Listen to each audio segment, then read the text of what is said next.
నిర్మానుష్య ప్రాంతాల్లో గొలుసు దొంగతనాలకు పాల్పడుతున్న వారిని పట్టుకునేందుకు ప్రత్యేక బృందాలను ఏర్పాటు చేసినట్లు విజయవాడ డీసీపీ రాజకుమారి తెలిపారు. దొంగతనాలు జరుగుతున్న ప్రాంతాలను గుర్తించామని తెలిపిన ఆమె ఆయా ప్రాంతాల్లో పెట్రోలింగ్ను పెంచినట్లు వివరించారు. 3 ఎస్ఐలు 12 మంది కానిస్టేబుళ్లతో 3 ప్రత్యేక బృందాలను ఏర్పాటు చేశామన్నారు.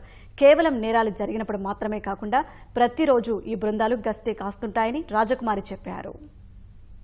చైన్ స్నాచింగ్స్ ప్రివెంట్ చేయడానికి ప్రొయాక్టివ్గా every Sunday anti snatching beats provide చేస్తున్నాం. విజయవాడలో CCS ని రీఆర్గనైజ్ చేయడం జరిగింది. సో CCS పోలీస్ స్టేషన్లోనే ఒక 3 టీమ్స్ ప్రత్యేకంగా ఈ స్నాచింగ్స్ మీద పంపించడం జరుగుతుంది. ఒక CI పర్యవేక్షణలో 3 SIలు తర్వాత వాళ్ళకి సపోర్టింగ్ స్టాఫ్ ఇచ్చి ఇంపార్టెంట్ ఏరియాస్లో ఈ వెహికల్ చెకింగ్స్ కండక్ట్ చేయడం జరుగుతుంది. అలాగే నైట్ టైం కూడా ఎస్పెషల్లీ ఫుడ్ కోర్ట్స్ ఈ ఏరియాస్ ఎక్కడైతే ఉన్నాయో అక్కడ ఈ CDIC సిస్టమ్ అని చెప్పేసి పెట్టడం జరుగుతుంది. ఎవరైనా సస్పిషన్ కండిషన్లో ఉన్నా కానీ అలాగే ఏదైనా వెహికల్స్ కానీ ఏమైనా డాక్యుమెంట్స్ లేకుండా లేదా నంబర్ ప్లేట్స్ లేకుండా ఉన్న వెహికల్స్ వీటన్నిటిని కూడా తరోగా చెక్ చేయడం జరుగుతుంది. ఈ విధంగా చైన్ స్నాచింగ్స్ జరగకుండా ప్రికాషన్స్ తీసుకుంటున్నాము.